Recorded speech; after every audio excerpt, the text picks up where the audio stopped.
Welcome back, everybody. Joining us now is an honor. Congressman Mike McCaul, the chair of the House Foreign Affairs Committee. Congressman, there's always so much news going on around the world, but something that I haven't heard you talk about, which is sort of breaking, is your committee, which is not known for doing this unless you really have to. You have issued subpoenas to the State Department as it relates to their handling of the withdrawal from Afghanistan. Right. Why did you feel the need to give them subpoenas for this information? Well, this is the third subpoena that we have served on the State Department, and you're correct. We normally they would cooperate. We were going to move to hold the secretary in contempt over the basically the cables that came out of the embassy warning about what was going to happen. In this case, the after-action report that was developed by a former ambassador, the underlying documents, for whatever reason, they just refused to turn this over. And since last January, we've been very, I would say, patient with them.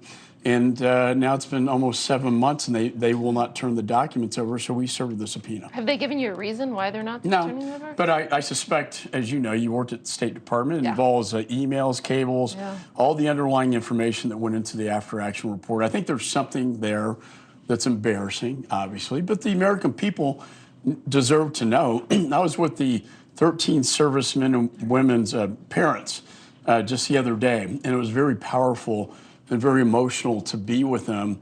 And they deserve answers, and they deserve accountability with respect to what happened.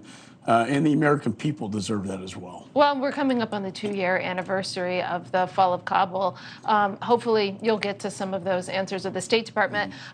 Staying somewhat in the region, heading over to the Middle East, you know, there's a very weird story that I think has gone a little underreported, and that is that Rob Malley, who is this administration's Iran envoy, it seems that he has been fired or maybe temporarily put on leave. He himself tweeted that he lost his security clearance. Do you guys have any clue what's going on there? Yes, and would you please share? It's very well. You lived in the classified world, so. But I will tell you that we tried to get him. He was he's the chief negotiator for the Iran deal, as you know. He was the architect of the JCPOA. He was the one in touch with the Iranians. Has the highest level of security clearance, classified secrets.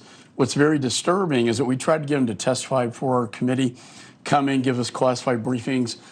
Conveniently, he would not appear. Now we know why he didn't show up. What I'm deeply concerned about is because he had access to these very high-level sensitive documents and information, that if he turned that information over to a foreign nation adversary, like, say, Iran or Russia, as you know, that really would constitute an act of treason. And it's very disturbing that the man we're relying on for the information about the Iran deal and what the Iranians are telling him could be in violation of his security clearance. And again, I can't go into all the details, but it is under investigation. Well, people have reported and talked about this case. I have not heard anyone use the T word, so that's the treason word, so that's pretty tough. Blake, go ahead. I know you I feel like I'm in a briefing here between the State Department and the House Foreign. So there was, I'm glad that made you laugh. So there was pretty big news in Ukraine, Russia. Russia pulling out of the grain deal. Earlier this week. Now we know that there's sea mines in the Black Sea and that there's worries about that. Russia essentially saying if ships go into Ukrainian ports, they now view that as sort of a next level escalation. When you look at the Black Sea, Congressman, there are several NATO nations, you can see on the map here, that border the Black Sea. Is there any worry from your end that if there's an escalation between Russia and one of those ships from one of those nations, that NATO could get pulled in here and thus the United States, and thus there's an escalation? Oh, sure. We've been worried about that scenario since the inception of the Russian invasion into Ukraine. I was with Speaker McCarthy in Romania at our NATO port there in the Black Sea. I went into Ukraine, been to Poland many times. You know, the fact is, though, that this is very, I think, disturbing on Putin's part to shut off the black grain or grain from the Black Sea into the Black Sea, because this could cause a famine in northern Africa, and it could also raise prices not only in Europe but the United States. So I think it's highly irresponsible what he's doing.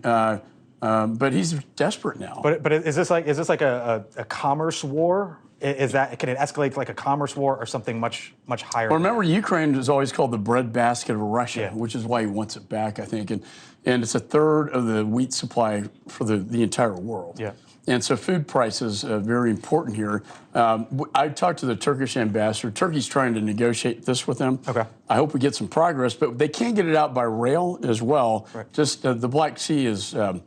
this is a very unfortunate turn of events. Yeah, the White House says it's cumbersome to get it out by rail. You know, Congressman, it feels like we've turned a corner potentially on inflation, right? There was a good print last week at 3%.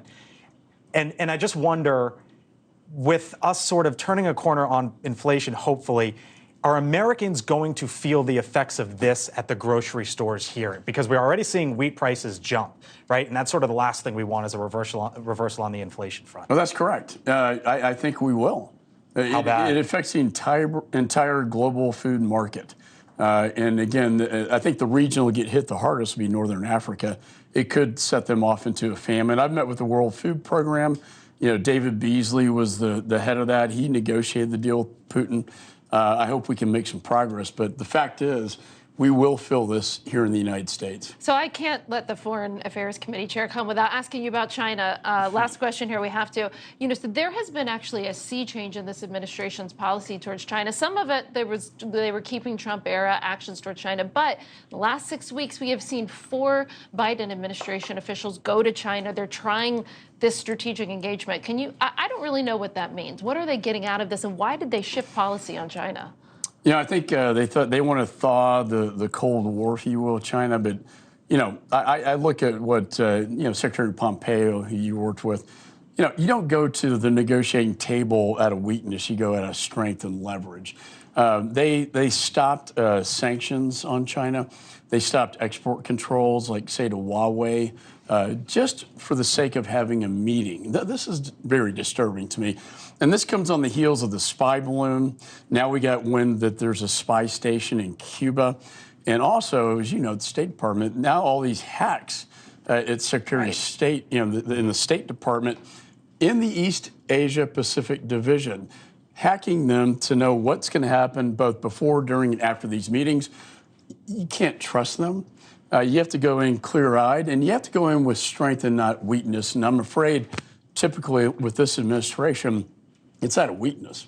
Well, you are certainly going to do your job and provide oversight on China and all the issues we talked about. Thank you so much. It's an honor to have you here, Congressman Mike McCaul. Thanks for having me. Thank you. Appreciate it. Thank you.